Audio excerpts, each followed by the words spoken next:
Well, I usually say Paula like Abdul, but hey, Paula. There you go. That works. Well, that's, you're not nearly old enough to remember this song, so. Thank you. Somebody might have used it on you as a joke, but. And speaking of easier on you and everyone else, we're live on what they call are we? The YouTube.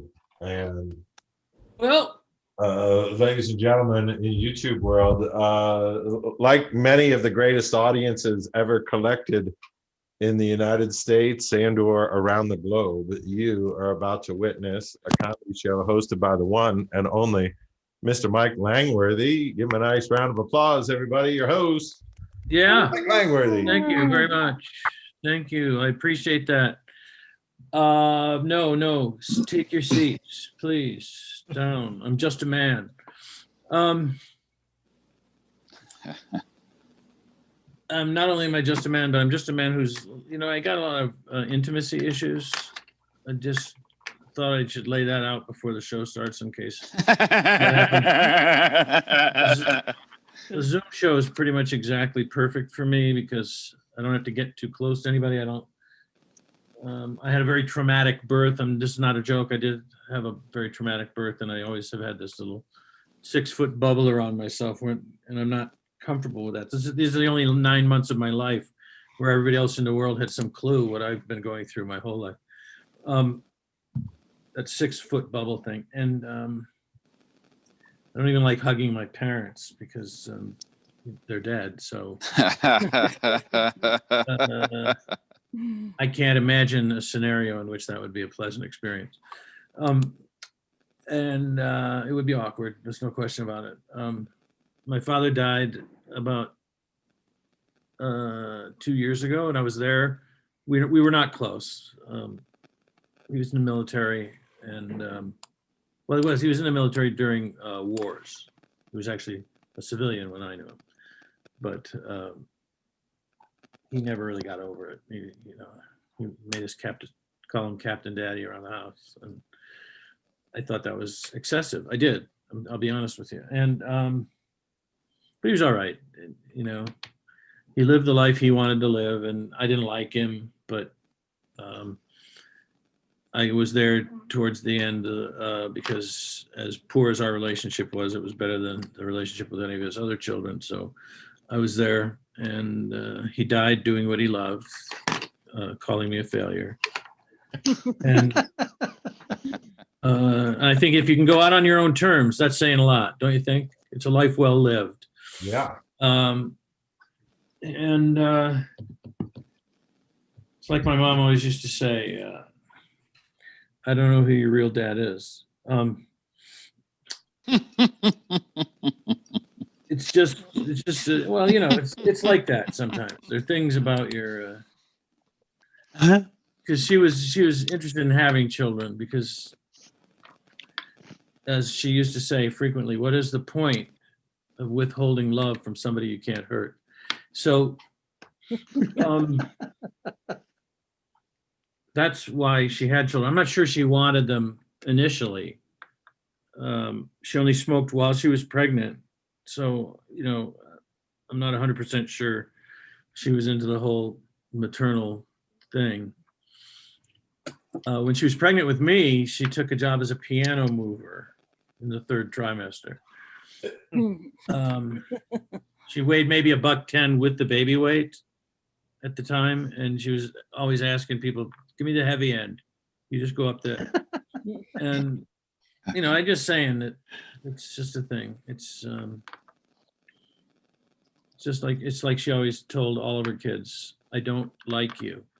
And yeah. So you grow up with a worldview, and that's the thing.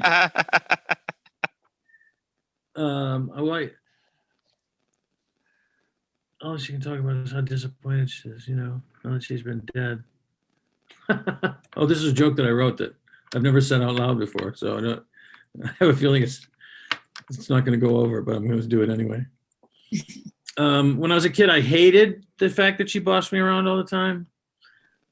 So I really couldn't wait to get out on my own and live my own life, but she was still always butting in. And you know, she never started a phone call without saying, Mike, I'm worried about, and then you can just fill in the blank. Then it was just, I would say, oh, hi, Mom, you know, and she'd go, I'm Mike, I'm worried about your brother. Mike, I'm worried about your sister. It was always one of my siblings, you know, so I'm sure that whenever she called my sister, it was Mike, I'm worried about your brother, Mike. Well, she didn't call my sister Mike. But other than that, the joke was perfect. She called my sister by her real name, which was get over here. Don't put your hands down. I can't remember exactly what her name was as a child. Anyway, and she just kept, you know, bugging me my whole life. And then she got old, and all she could talk about, instead of being worried about, she was just talking about how disappointed I was. She called me up at 3 a.m. the day I got married to tell me what a bad son I was for marrying that Jewess, which I thought was a little over the top, I'll be honest with you.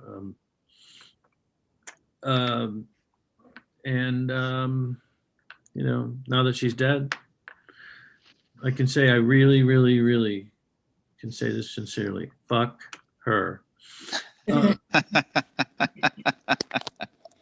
So you know, I don't think everybody should be that way. If you have a happy childhood, great. I don't know what the fuck you're doing on a comedy show, but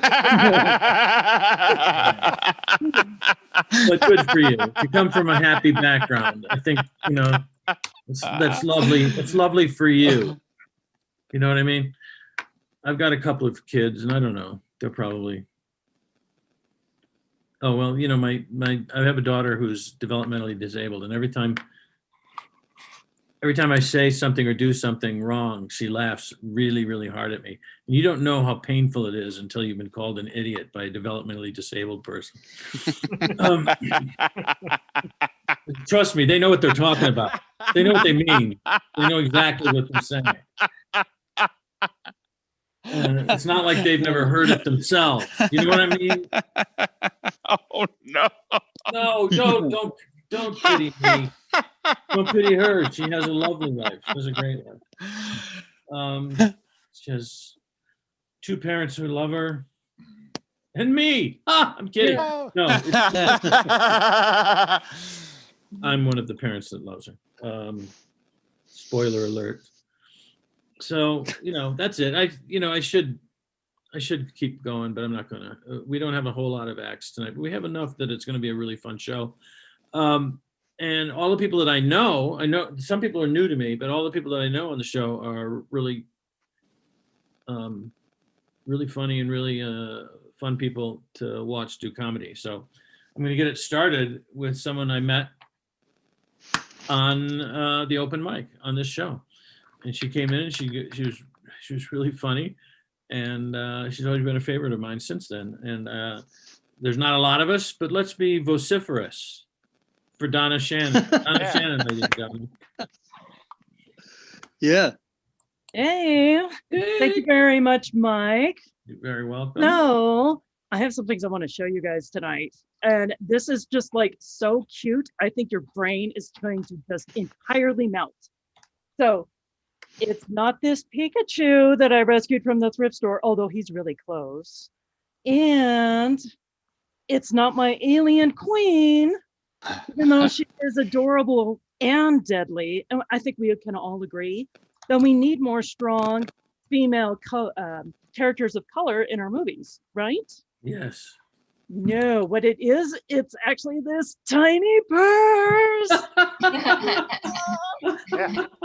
And all you guys I know are like going, what? But all the women are just like, oh, because this is like the cutest thing ever.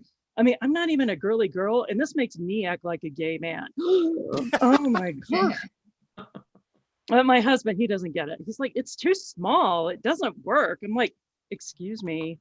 It opens.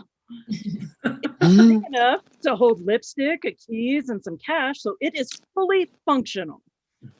So, that, and besides, this is fashion, and Yes, women absolutely. will suffer for our art. So there you go. That's the girliest thing I own.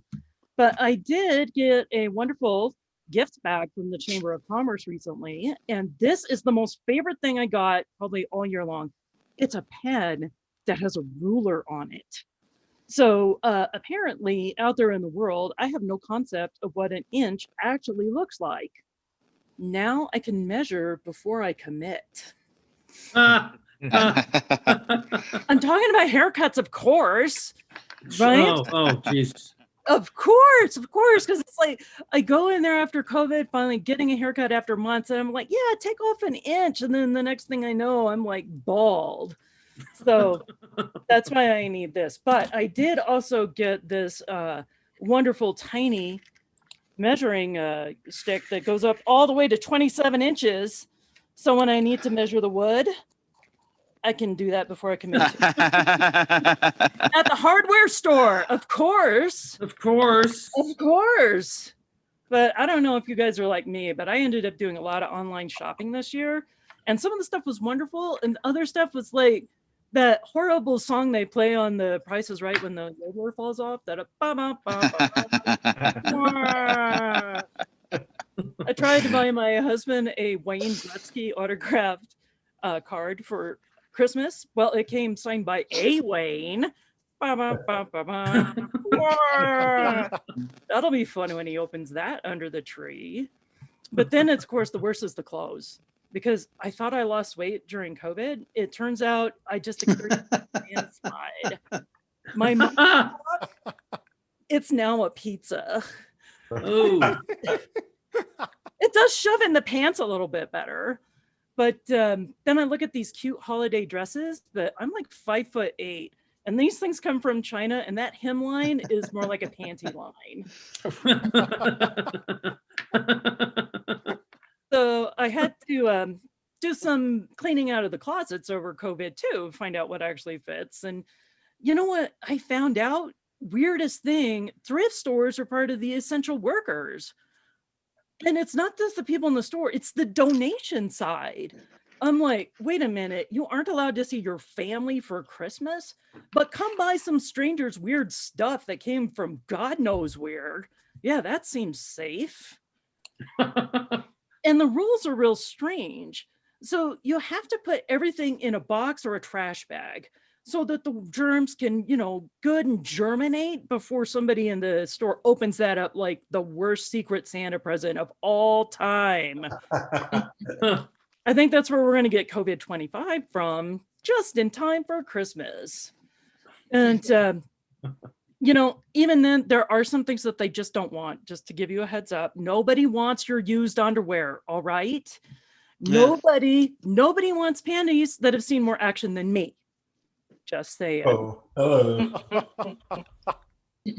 But I am getting a little bit older, and I did get a special card in the mail from AARP. Hey. But you know what? I'm Gen X. I think they need to change the marketing on these things. So it's AARP Extreme.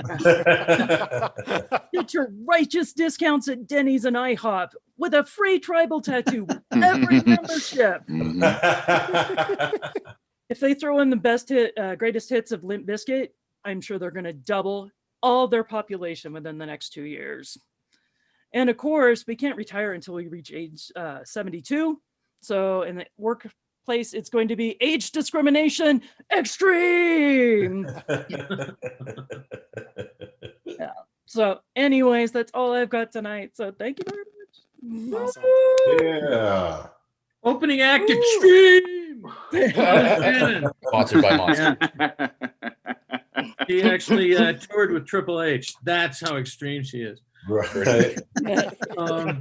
Chuck, Triple H was a wrestler. Wrestling is a sport. Oh. Where men get all sweaty, holding each other and rolling around on a trampoline-like surface. Friday night. But they have clothes on, and I don't think you would get it. Sorry. Right. I went down, tried to explain something that I don't think I can explain. Really, anyway, that's neither here nor there.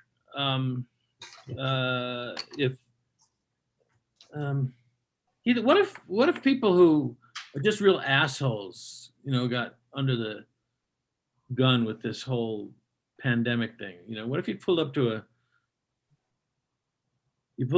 a traffic light and you saw somebody with a cardboard sign that said,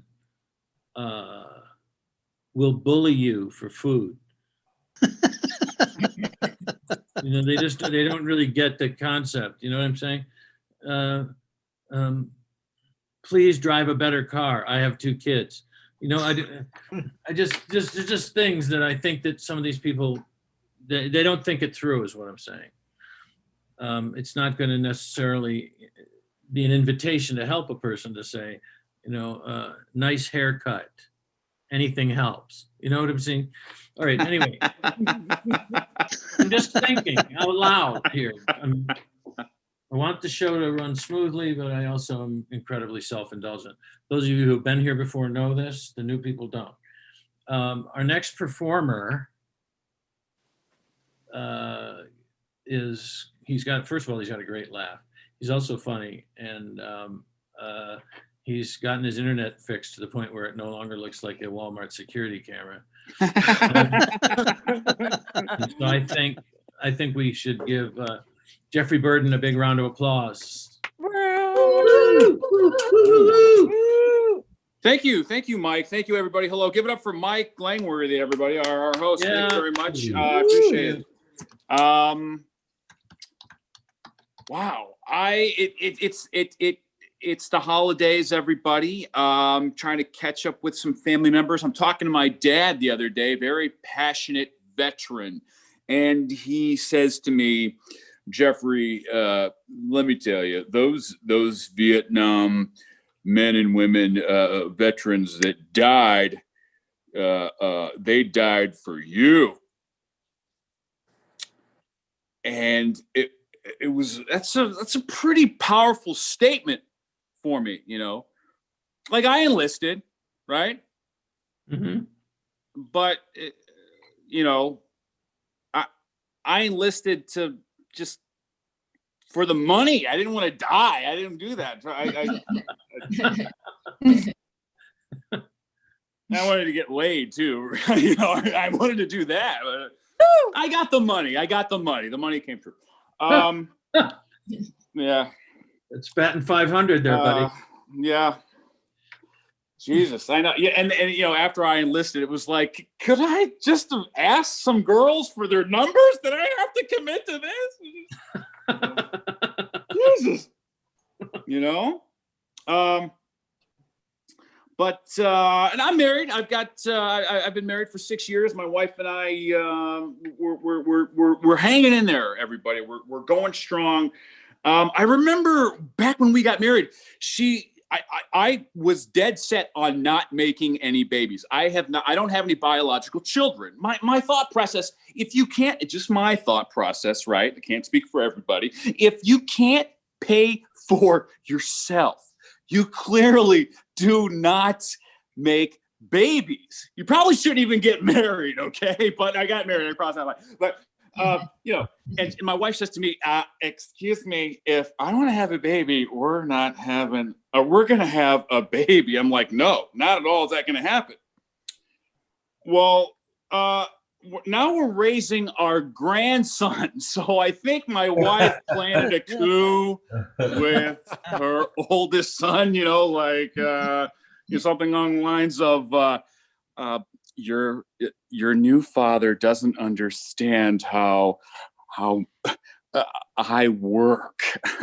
So I'm gonna need you to make a baby. You don't have to pay for it. I can just take it from you. So yeah, she can't give up taking care of things. God love her. She has that. It's in her forever. We inherited sugar gliders from her children. Okay, more living things from her children, and you know, we had a runt of the litter sugar glider, and it wasn't doing well. My wife tried to nurse it, and then she tried to get the mother to nurse it after she took a little care of it, and the mother attacked the baby sugar glider, and it just started gnawing on its head, you know. And I was so shaken up when I found this out. I was at my first day of work at this new job. I wanted to go home. I kind of wanted to go home, but going home wouldn't have changed what happened. I mean, I was just upset because I hated my new job anyways. That's what I was really thinking about. Right? All right. It's one less mouth to feed. It's a kind of a good thing for me, but no, my wife, she's very close with her children, and she wants to give all the time. It works out for me because I don't go hungry. I'm always eating. I'm poor, but she's feeding me all the time. She planned a trip to Florida one time. We're always breaking balls. She planned a trip to Florida in July. And I said, yeah, I'm not going. And she says, why not? I said, because it's July. I don't need to be any hotter than Ohio in July. She's like, well, it's not always about you. Sometimes it's about your children. I'm like, whoa, take it easy. You don't have to get so defensive. They're my stepchildren. I didn't make those kids. No. And, I'm still working on polishing that bit. So, we press on, everybody. We press on. Thank you, everybody. My name's Jeffrey Burden. You've been lovely. Yeah. Jeffrey Burden. Talk about timing, man. I didn't turn your timer on time. So when it went off, you said goodnight. And it was probably 5 minutes. That's just fascinating. It's all in my book. Shit nobody cares about. Oh. Langworthy. 27th century. People are I hope that's fascinated chapter by stuff one. that nobody gives a shit about. Apparently, I don't understand it. But I love the open mic where somebody can come in and they can work on a bit. I just didn't know. I didn't know what a sugar glider was, but it's a possum with a long tail. Apparently, It's a stripper. That's what. kind of. Oh, is that what it is? Oh, geez, now I feel embarrassed. Well, sugar glider would be a good name for one. Absolutely. I think my stripper name is Get Off the Stage. Get off the stage, you fat fuck. I think that's my full stripper name. You go during a Monday morning, right? I have no idea. I know nothing about strip clubs. The only thing I know about strip clubs is I went once to a strip club with a comic friend of mine who, well, it doesn't matter. The rest of the story, it doesn't matter about that. But you go there, and there's a woman dancing on the stage who's clearly either anorexic or a heroin addict, because she's like 85 pounds. She has the tooth of somebody who's been making crystal meth in a bathtub for 17 years. And she's dancing, and her teeth are rotting. Like things are falling onto the stage from her mouth. You gotta go at certain times, Mike. And she's naked, so I guess that's supposed to be hot. You know what I mean? And and it was in Washington, D.C. That's the only excuse I have for it. Obviously, it's a place where congressmen hang out. They want to go. They go for the exotic stuff, the congressman. And so anyway, she's dancing like that, and as soon as she's done, I'd never been in one of these places, and I did go in the afternoon. There were like two bus boys from the Ecuadorian embassy, my friend and me, watching this heroin addicted thing dancing to Creedence Clearwater or something incredibly not right for stripping. And so she gets off and, walks off the stage, lumbers off the stage. And then a girl in overalls and like cap sleeve t-shirt. She's got a rag hanging out of her pocket and a bottle of Windex in her hand. And she walks up on stage, and she's about 10 times better looking than the stripper in the overalls. She's that. And she starts putting Windex on the smoked glass mirrors behind the pole, and just wiping the butt prints off the wall. I got to tell you, I turned to my friend and I said, yeah, I can really see the appeal of this. I don't know what the right tip is. Show business. What made you decide? The right tip for a strip club at 3:00 in the afternoon in Washington, D.C. is finish your education, hon. What made you decide to propose? Hey, you know what? Some people, when they get a girl pregnant, do the right thing, Chuck. Right.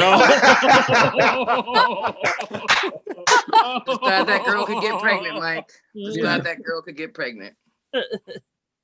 But by the way, Chuck, you don't have to worry about that. I'll your seed is probably unlikely to bear fruit at this point, unless you have a friend that needs a surrogate. But I'm not going to get into that. I'm not going to. Why? Why am I not going to go into it? Because I have to produce the next act. Produced by meaning by introduce. Chuck is producing the show. I am producing the introductions.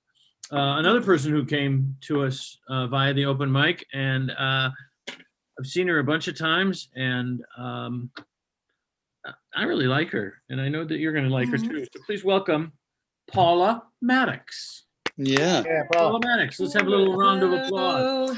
Woo! Hey, y'all, let's give Mike the clap he can tell his mama about. Let's give it up for him. Yeah. We care. But thank you for doing this, Mike, every week. It's really awesome. I'm hoping all the hosts stay in their positions until the pandemic is over. Curt, I'll even keep you, even though you drive me fucking. I enjoy it. Every Thursday, go check out his mic. It's really great. He doesn't need me to advertise for him, but it's just fun. Like, yeah. So my name is Paula. I'm deciding I'm just going to go by Paula nowadays because, I gave up my maiden name too young, and my married name messed all the things up for me. Yeah. So now I'm going to go out and warn people about the dangers of parenting because I think there's a really dumb reason that pregnancy is not on the list of STDs. I'm mad. So fucking pissed, can I tell you? Fucking mad, because bless my hoary stars, I never caught an STD, but I got caught in a fucking parent trap a couple times over. And that just seems mean. And I know why they do that. I know that's because nature needs her bitches. I get that. But I thought my parents loved me. They should have warned me better. Oh, fuck.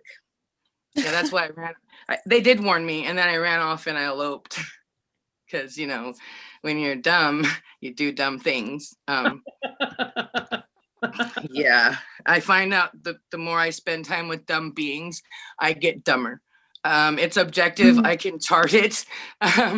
Yeah. You see, I found out too that there was a warning sign that I missed, a big one, because like right there in the word parenthood is the word hood.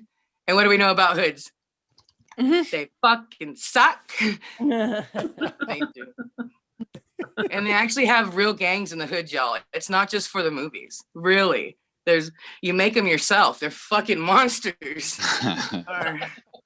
Yeah. You may have made them, but you won't make them. They'll make their bones off of you, and that's fucked up. Just so fucked up. Yeah, so now in parent entry times, I'm also a homeschool teacher. I'd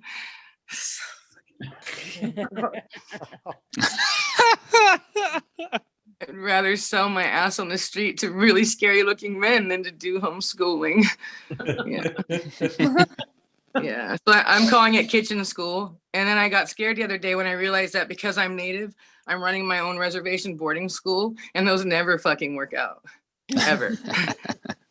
But it's okay. It's okay. I'm going to turn this trauma into treasure, and I'm going to shine instead of whine. Dang it. No, it'll be okay. I have 1 in 6 chance of a good retirement. So, it'll work out. I don't know. It's kind of crazy. It is kind of crazy. Yeah. So I think people should be warned better. Because when you hang around, like I said, dumb things, see, kids are made from dumb cum. So they're always just going to act dumb, So bad.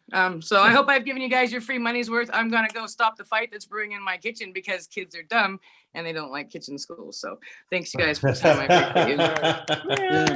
Thank you very much, Paula Maddox. Paula Maddox. Comedian, mother, teacher, referee. She wears many hats, and she's delightful. Our next performer, who is our next performer? Anyway? Manny was a name. Oh, it's Manny. Yeah. Oh, yeah, Manny came as a audience member a few times to open mic, and I think maybe even to Apocalypse, which is another show that Chuck and I co-host on Sunday nights. But he decided that he wanted to stand up, or actually, it's the pandemic, so sit up is basically what we're doing. So give us a round of applause for a new performer. All right. Manny Ochoa-Parra. Thank you. Yeah. Thank you. Yeah.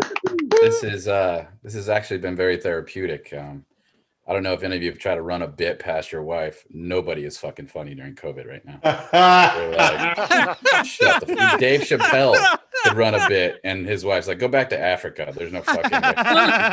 This is not going to happen. It's not going to work out. And so yeah, it's been, even right now, I'm like locked in my room right now in front of my laptop, like I'm masturbating.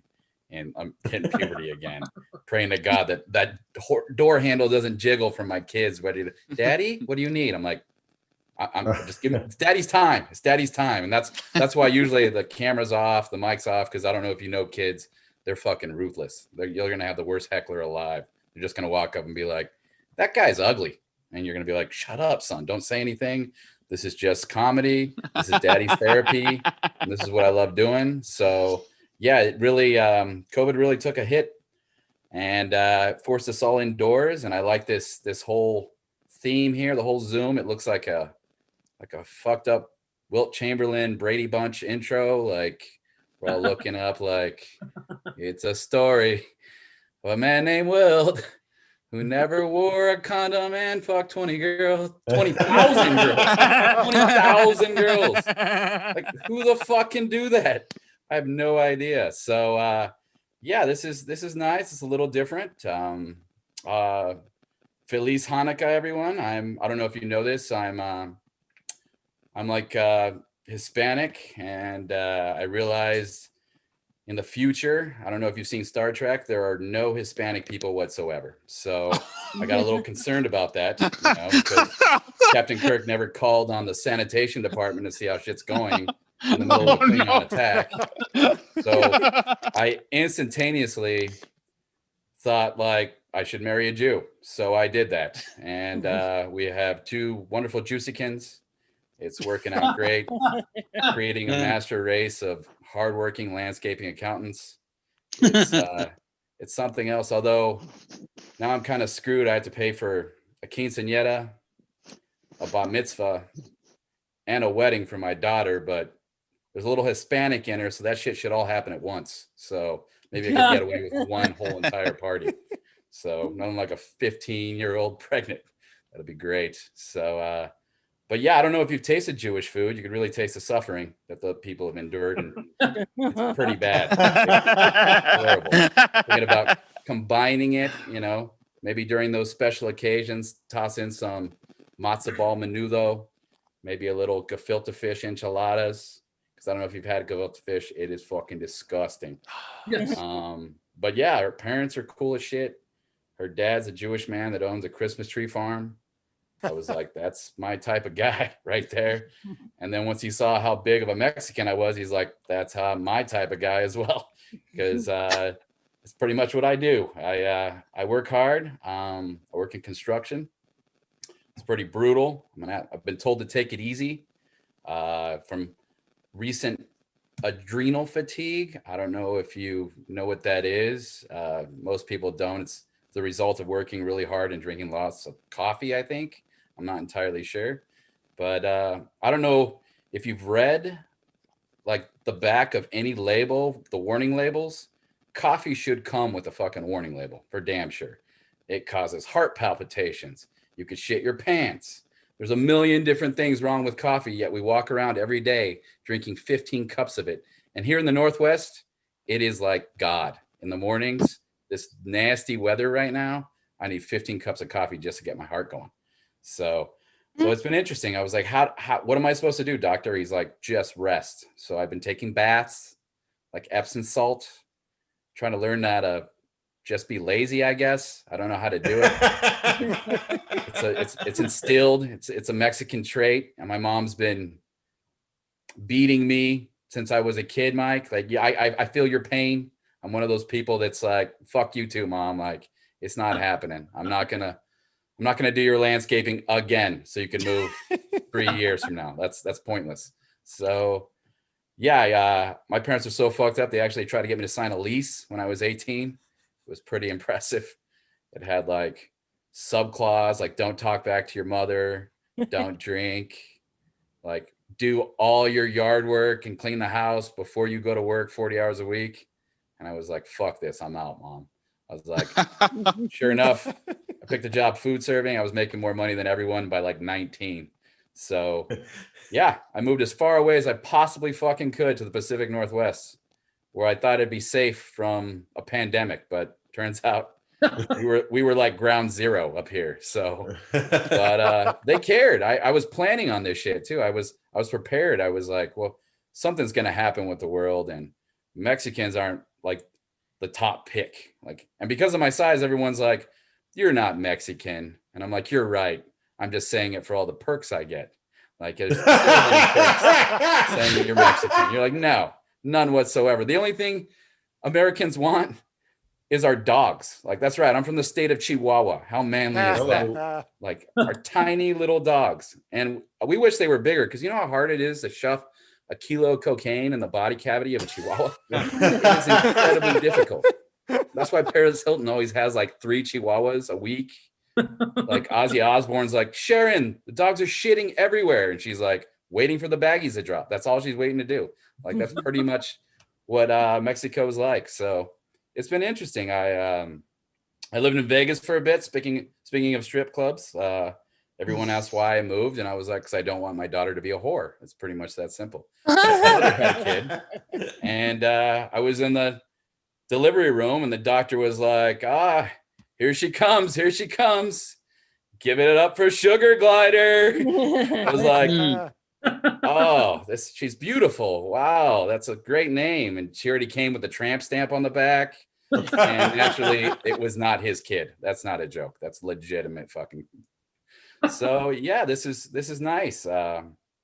This is daddy's time. I hardly get any of it. We're all trying to make it work, trying to not get divorced, but luckily I think I picked the right spot, because Tom Cruise's family lives here, and that's how you know you're in the right fucking spot. You know, during a global pandemic, Tom Cruise's family's here. Scientologists did the research.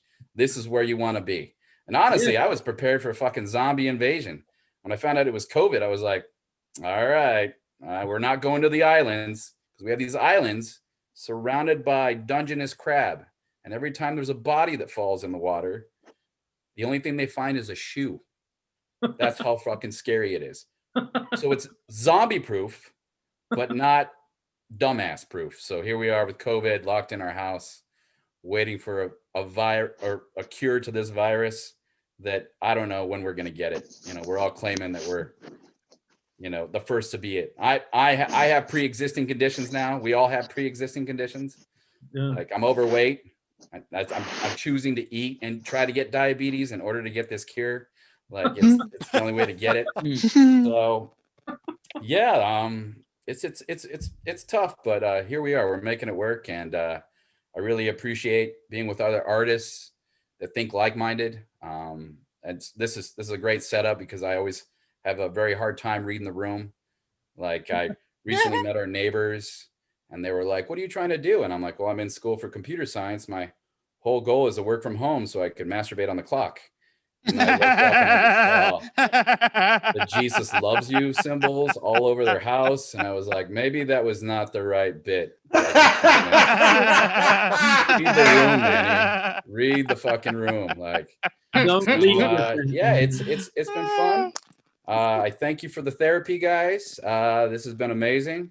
I'm going to try to come out here more, especially if I lock myself in a room. That's all the time I got. Real quick, I got to change my name, because right now I was thinking, like, you know, pulling a Louis C.K. thing, you know, and shortening it up, you know, making it a little easier.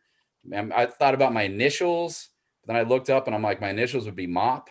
And I'm like, there's a Mexican joke in there somewhere. And it's too fucking easy. So thank you for your time, guys. My name is Manny. Great. Thanks, Manny. One more time. Extra loud for Manny. Yeah. Oh, man. Manny, did I say who was next? Uh-oh. Looks like it's going to be a surprise to everybody. Did I really? Are you kidding me? Don't think you did. And I didn't. Well, we're okay. all on the edge of our seat. Are we? Mhm. Who should I bring up next? Who knows my account number at the Swiss Bank? Oh yeah, because that's how in demand these spots are. Adrenal fatigue. Whew. Wow. I saw with Wilt Chamberlain once. I didn't meet him, but I saw him. He came in and he had an arm over the shoulders of two 6'3", 6'4" twin Swedish moms. And I hand to God, he was in his 50s at the time. I thought you were going to ask for child support. No, I don't qualify. I couldn't pass that physical. But be that as it may, why don't we have one of our favorites here come up, who actually went to the trouble of writing a song. I personally hope it's pandemic related. I don't know what the song is, but it's the only thing on my mind lately. Please give us a warm round of applause to Craig Abramson, the multi-talented. Yeah. Craig Abramson. Woo! All right, how's it going? Let me just do a quick sound check. Is that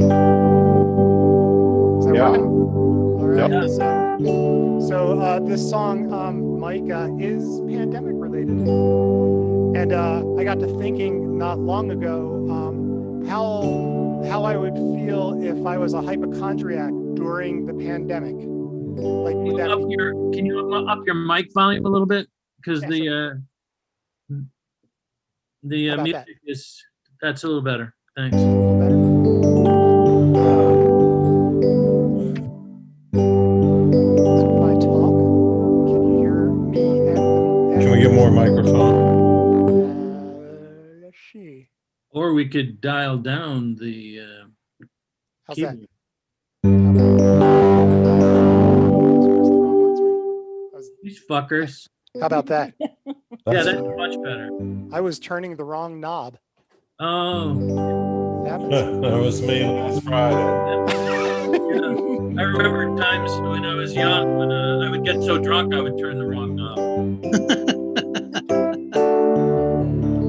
All right. So anyway, yeah. So this is a pandemic-related song, and I got to thinking what it would be like if I was a hypochondriac during the pandemic. How I would feel. Would I be happy? Would I be sad? And it's the pandemic, so I wasn't doing anything this weekend. So I decided to write a song, and we're doing a New Year's show. So this has a little bit of a New Year's flavor to it. Okay. I hope you enjoy it. And here we go.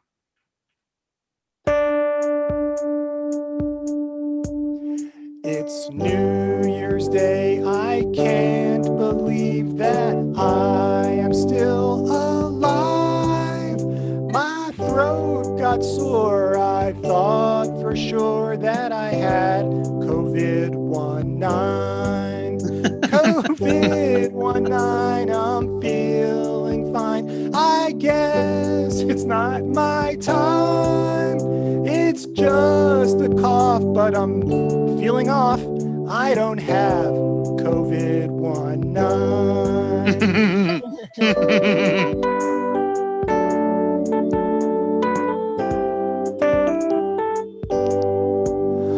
I thought it best to get a test, but I had to wait in line to have a probe shoved up my nose to diagnose COVID-19. COVID-19, I'm feeling fine. I guess it's not my time. I have a chill. I'll just take a pill because I don't have COVID-19.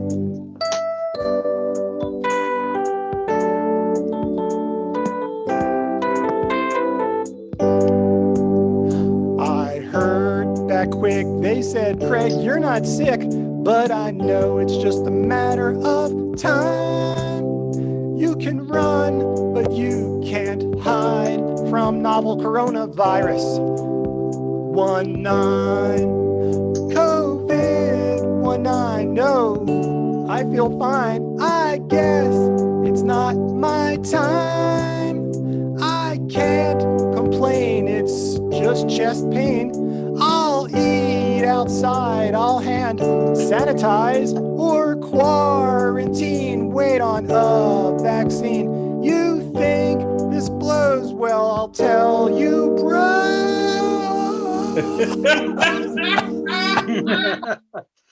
COVID 2.0 is next in line.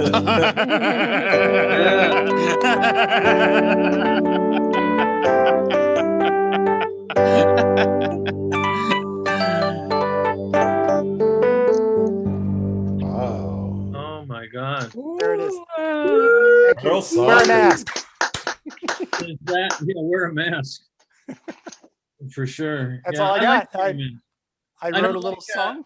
Thanks for indulging me. Pandemic. I love the song. Don't like wearing a mask, but you know, when you're my age, you like the mask is a look. See, it's like, It's beautiful. you know, You it's put it over your nose. possible. Oh, is that how that works? It's possible silver fox. This could be, you know, It's a look. It's a look. somebody with daddy issues. You know, you never know. And then it's true. No mask. Oh. That's Mike. The moment where it was Dennis Hopper, and then Yeah, for a minute it was Dennis Hopper, and then all of a sudden it turned into a man who really probably should just be telling people to get off his lawn. Anyway, now it's a little more George C. Scott today. yeah, today. Yeah, George C. Scott, Modern A Christmas day. Carol. yeah, he was good in the Christmas Carol. I remember that version of it.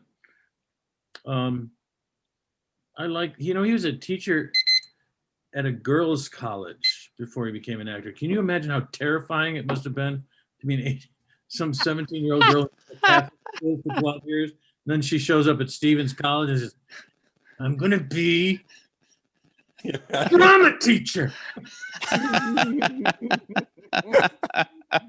We're gonna go. Graduated from college by killing himself. You graduate from college for getting some other dumb kid to kill herself. Any questions? We are going through this book like crap through a goose. Stanislavski, you magnificent bastard! I read your book!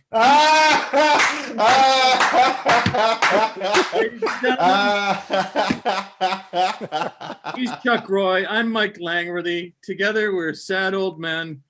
That was Patton. Old man on Zoom, everybody. Old man on And if Zoom. George C. Scott Mosey. taught at Stevens College. All right, so you know, we got to do something a little offbeat before you introduce this next guy. And I'm going to say nothing more than saying it's good that you do something a little different before you bring him on. Please welcome. I don't know who are we welcoming Branko Brad? Branko Brad. Let's bring- Bronco Brad. Woo! Whoa, well, thank you very much, Mike. Well, I sure do appreciate being with all you nice boys and girls here tonight. And so is little my coyote, Natty Pine. Say hello, Natty Pine. All right, well, boys and girls, let's get going with our show, our dang tootin' good time show. Are you ready? Yes! Yeah. All righty. Well, first, thank you, lot. Well, first of all, boys and girls, I just want to remind you that no one was our winner for last week's contest of our crazy word scramble. Yes, indeed, the answer was anti-disestablishmentarianism. Well, try again, boys and girls. I know a lot of you boys and girls always listen to your mom and dad when you go to bed at night, but sometimes I hear that you don't floss your teeth. So I just want to remind you boys and girls about the importance of it. Here we go. Well, everybody likes lots of fun, but nobody likes bleeding gums. You may say I'm not the boss, but every day you got to floss. Oh, there's a lot of Tartars in Russia, and a lot of tartar on your teeth. You may not like the news I'm giving you, but that's no excuse to give me grief. So use a lot of little dental floss. It's just a little time and cash. Feel radius, avoid gingivitis, and your teeth won't rot and fall into the trash. Okay, boys and girls. Well, now, hope you take that to lesson device here tonight. Now it's time for our newest contest. Yes, indeed, boys and girls. This one's called Guess the Leftover. Yes, boys and girls. Oh, There it no. is right there. Guess what that kind of leftover is? All I can tell you, it's a little squishy in the middle and it smells like asparagus. Yes, indeed. If you can guess, be sure to write into the Bronco Bread Good Time Show and win a prize. All righty. Well, now it's time for a little bit of a slow down song here. You know, I always like to sing happy songs to you boys and girls. Here's one here about a lady that broke my heart. I want to sing that all to you here. Well, we were going a steady. It was all so exciting. Every night we'd cuddle and coo. Each day you'd sell vinyl siding. But your love peeled and faded like the old paint on my wall. You went out with the whole soccer team and had yourself a ball. Oh, my love turned into a circus. You made me the head clown. Now my vinyl siding lady is out painting the town. Yes, darling, you left me a wallowing in a cesspool of tears. When you gave that lousy warranty, our love would last 25 to 30 years. Well, sometimes I'd like to remove my hat and pound my head into the ground, 'cause my vinyl sided lady is out painting the town. Well, hope you enjoyed that, boys and girls. Okay, well, now to cool down that guitar here. And of course, now it's time for our science corner with my little friend Wally, the happy talking neutrino. Hiya, Wally. Hi, everybody. Hi, Wally. Hi. Now, Wally, what's our science tip for today? Well, boys and girls, if you're ever out running through the galaxy, always be sure to wear a helmet and a seatbelt. Okay, well, that's good advice there, Wally. You know, I sure do love being on the show with you. I do too. I love you too, Bronco Bread. You know, I think it's kind of time we should do our song together. What do you think? That's a great idea, Bronco Bread. Okay, well, here we go. Okay, you ready? I'm born ready. Okay, well, all right. Well, we were going steady. It was all so exciting. Each night we'd cuddle and coo. Oh, that's what I'm doing, Leon. You're screwing things up, Bronco Bread. I sure am. Sorry about that. Okay. Am I gonna get it right now, Bronco Bread? Okay, I think so. Okay, well, I remember I first met you when I looked at a solar flare. Then you raced across outer space and landed in my hair. I made a help when I hit your scalp, and then I started to glow. And I knew your head was a perfect bed for a little neutrino. I'm a hog tied over you. I'm a hog tied over you. You're a little nutty, but you're still my buddy, and I'm hog tied over you. Well, then I took you to a particle lab just to have a laugh. We spun you round through the ground to split you up in half. I got real sad and a little mad, and then I started to curse, 'cause I knew you were just using me to learn about the origins of the universe. I'm a hog tied over you. I'm a hog tied over you. You're a little nutty, but you're still my buddy, and I'm hog tied over you. Okay, well, boys and girls, that's our show. Have a good night. Yeah. Oh my God, Bronco Brad, AKA Ed Smythe. The dang tootin' good time anytime he's on our show, my friends. Anytime he's on our show. What we need to do is hook him up with Craig Abramson, get some accompaniment for those songs. Right. Katie bar the door. Okay?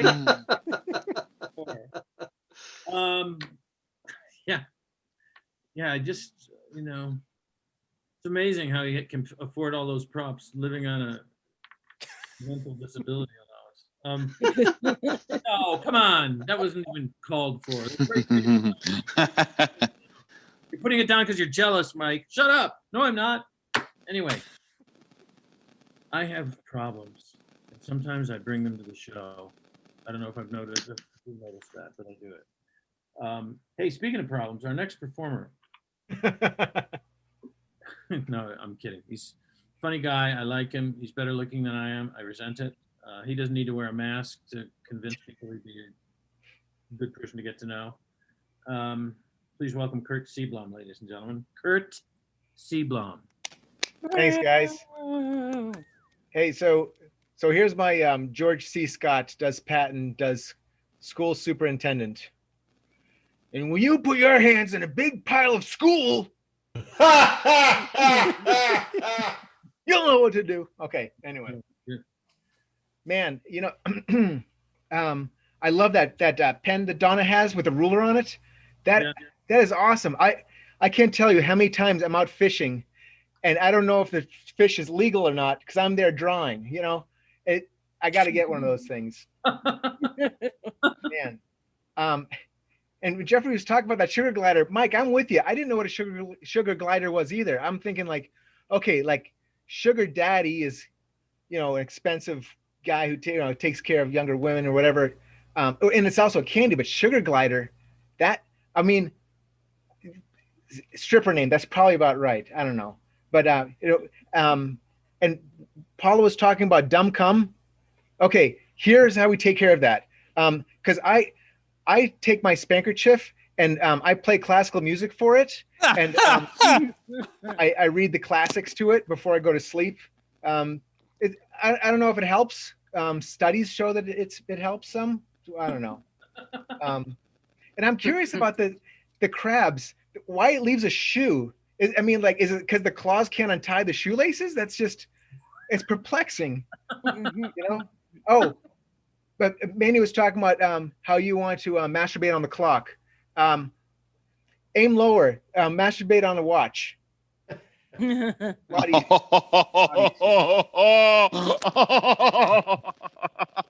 Anyway, so you guys, when I was 12, I had a crush on this girl.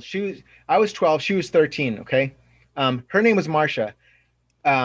Outside of the Brady Bunch, I didn't know any other Marshas, but the thing was, she was in love with a guy named George, who was also 13. George really didn't have any chin. He went from like lip right to neck. There was no facial structure, you know? I don't know what she saw in him, except he was 13. And you guys, you know, when you're in grade school, I mean, that year, that means everything, you know? That's like, could be a foot taller. It could be like naughty hair, you know? It could be a lot of things, you know? Things I didn't have at 12. But she loved the guy. And I thought this was my idea. Okay, there was a Halloween party coming up, and I said, well, I'm going to get the coolest costume, and it's going to win her over. 12-year-old me said, I'm going to dress as an elf. No, not a Christmas elf. This is like a woodland elf, because I saw one, and it was like dark green, like, you know, tunic and light green tights. I was like, oh my God, that's so cool. Because I'm 12 and I didn't know any better. I thought the elves and ninjas were awesome.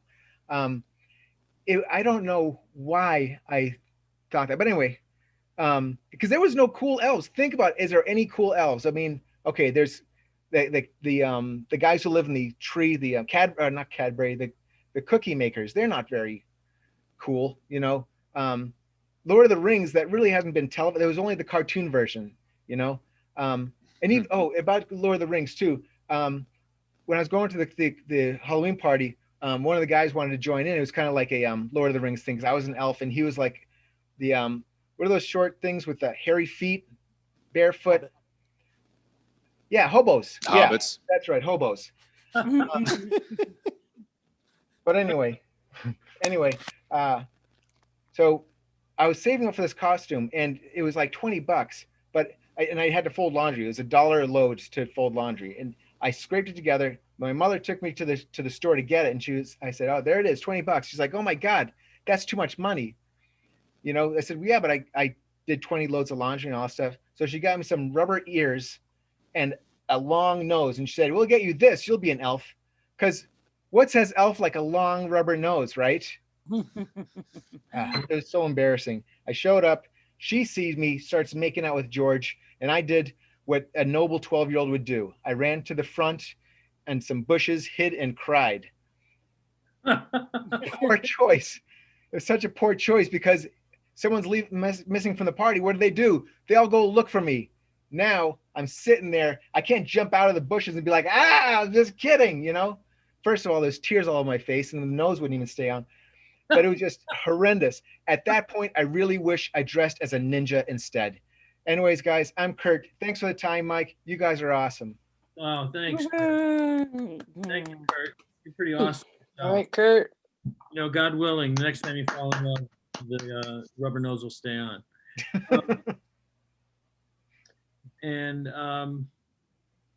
Well, we always save some time for some of the pro comics that drop in from time to time, and also for people who produce the show and say, "I'm going on tonight, Mike. Don't stop me." A cross between those two. A pro comic who's really funny, and he also produces the show. So if he wants to go on, there's nothing I can do about it. And as it turns out, there's nothing you're going to want to do about it because he's really very funny. And again, don't think I don't resent it. Probably better looking than me too. Can't tell with the beard, but anyway, you guys clap a lot for the guy who makes this show possible every week.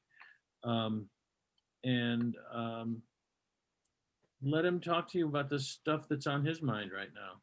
Chuck Roy. Wow. Thanks, Mike. All right. Even your heartfelt greetings get a bypass. We can still do those plugs, by the way. Just Awesome. We'll gladly do them. I just have one short or one thing to bring up about my sister, and I caution you out there in YouTube land, those of you here in the room, if you don't know the real deal about Santa, spoiler alert, might appear in this bit. So, you know, I've forewarned you, and please remove any small children from your area. My sister's a good person. She's a Linda. Lindas are good people. Lindas send cards. You know you have a Linda in your life if you get cards for every holiday. We get cards for Christmas, Easter, your birthday. That's pretty normal. We're Catholic. But how about Halloween, Thanksgiving? We're not Irish, but St. Patrick's Day, you get a card. Valentine from my sister. Creepy, but I got one. And Arbor Day, we get cards. And this year I was like, Linda, how about an E-card for Arbor Day? I think the trees would appreciate that. She's the oldest, and the first time I recall her being left in charge, my parents went to a neighbor's party for the holidays. So probably was like right before Christmas Eve. And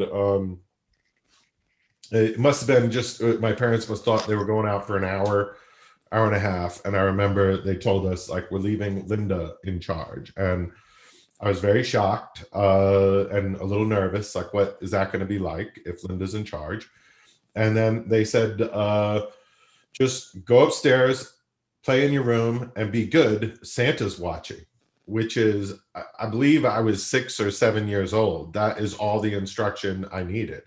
Santa is watching. So I went up to my desk and I was being very good. My sister initiated a game of, we would play, we would send mail to each other, and she would come by and pick up the letters, and your stamps were those Publishers Clearinghouse magazine subscription stickers, but those were our stamps. So I was doing my letter writing, and then my brother came in the room and said, Charlie, come downstairs. We got a mission. And all you have to do is tell a 7-year-old boy in New Hampshire, from New Hampshire, like, we have a mission. And then I hadn't even seen Patton, but I was soldier ready. And my job was to guard at the top of the stairs and watch for mom and dad. And my brother and sister went down into the furnace room, which is where I was extremely glad at my role in whatever was going on. I'm glad to be on guard duty, watching for mom and dad. I don't know why. And then I don't want to be in the furnace room I'm 7 years old. Furnace rooms are terrifying. So then my brother and sister in the furnace room, they don't get eaten by whatever monster lives in there, apparently, because I can hear like chatter and banter. And it's not the banter of like, we're being eaten by a monster from the furnace. It's the banter of like, wow, that's fucking cool. And so I go down to the furnace room and my brother and sister are examining presents. Wrapped like Christmas presents. And as I approach it, I'm like, what are you doing? And then I look at the presents and I say, hey, these say Santa. These are from Santa. How is this even possible? And my brother goes, Charlie, mom and dad are Santa. I thought you knew. Oh. Which is why he's a dick. It has nothing to do with it. His name is Richard. He's a dick. They knew I was upstairs being good for only one reason: a firm belief in Santa Claus. And then that's not like the kind of bullshit reasoning he's offered his whole life. Just like, I thought you knew. And you're like, nah, you're just a prick. That's all. And I look, and my sister is the one who taught us how to not get caught. Sneaking, like she would be able to peel back the wrapping on a present, like, you know, like in a spy movie when the spy gets the briefcase and runs back to the van, and then there's like a nerdy girl with glasses who's got to like remove stuff from the briefcase, snap a photo, and then put it right back as if nobody ever. That's my sister. She's not a spy. She's the nerdy girl in the glasses inside the van who's like, I will reassemble this briefcase in perfect condition. And she can do that with Scotch tape on the side of a microscope. I'll tell you that. That was the first present we knew we were getting, like a microscope, chemistry set. And then the only result was that like when it's Christmas Day, we knew every one of our presents. So it turned out to be like the shittiest Christmas I've ever had. Not like I still held belief in Santa. I was like, well, yeah, chemistry set. I get it. I know why this is here. But surely the big guy is bringing a G.I. Joe battleship. And fuck no, he didn't. You don't get a battleship if Santa sees you sneaking into the furnace room. So that's all I got today is a sneaking suspicion that Santa has a spy cam in a furnace room. Yeah. Yeah. Thanks, Chuck. Yeah. Everybody enjoyed it, even though the camera was on me the whole time. Well, It's all right. You wouldn't believe it, but you have the power to switch the camera. I have the Vanity. Yeah, it's crazy. Be a co-host. Right. It's neither here or there. Mike, people would rather look at you and listen to my comedy than listen to your comedy and look at you. Yeah, I get that. A lot of people are not into laughing. Good. I'm going to file that away for the future. I appreciate that, Chuck. Anyway, this brings us to a conclusion of one of our shorter open mics lately. Oh, is Christina going on? No, Christina. No, I'm an audience member because I'm tired, but I love you guys. Wow. Christina's very wise. Yeah, we had a good time. I'd like to thank our audience members, Christina, and a woman. Since I don't have permission, I won't even say the name, but I'll just say there's another person here who's just here to watch, and someone who coincidentally, though not at all related to me in any way, has a name exactly like my son's, is also here. Just to watch the show, strange as it may seem. And I want to go through everybody really quickly to thank them one more time, and we could either hold our applause or applaud all the way through if you want. It doesn't matter. And it's not in any particular order. So, fuck me. Jeffrey Burden, Manny Ochoa-Parra. Second place. Paula Mattocks, Donna Shannon, Donna Shannon. Chuck, Donna. Yeah. Okay, Donna Shannon. Craig Abramson, our singer. Bronco Brad, of course, who always brings us joy and wooden horses. Curt Seablom, and of course Chuck, who I said before, but because I made that snide remark about his comedy, I'm repeating it because he was twice as funny as anything I ever said. And Craig, of course, was funny without even having to speak. He just sang. And I know some people. Wayne Newton, he has a funny voice, but Craig writes funny songs, and that's a different story. So I got a Christmas present one year. It was both my best and my worst Christmas. My father and mother pooled their resources, and they bought me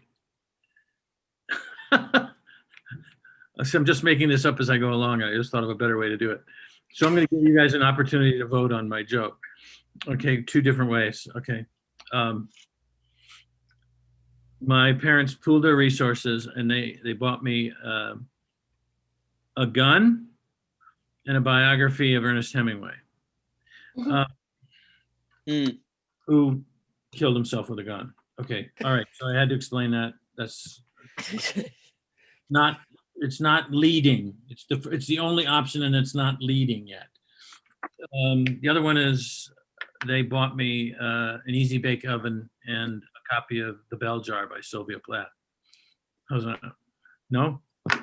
We are not cultured enough to get those jokes, Hey. Mike. You got I to would go raise with the the first one, bar Mike. really, really low for us. Knocking out the closers there, buddy. I read a book once. Yeah. No. First of all, don't pity me. Don't say the jokes are too smart. They're just not funny. Okay, I get it. Did Tolstoy laugh when you told him these? See, you don't even know Tolstoy. Sylvia Plath hadn't even been born yet, you fucking moron. Did not know that. That matter? God. I think their lives did overlap, though. Tolstoy's, Hemingway's. When I knew Tolstoy, he wasn't interested in American writers.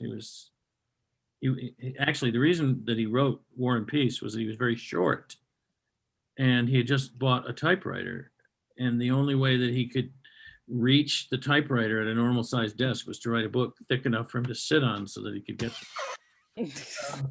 a lot of people don't know that. Sylvia Plath killed herself by sticking her head in an oven. Easy bake oven and a copy of The Bell Jar by Sylvia Plath. No, seriously. I heard somebody go, don't patronize me. All right.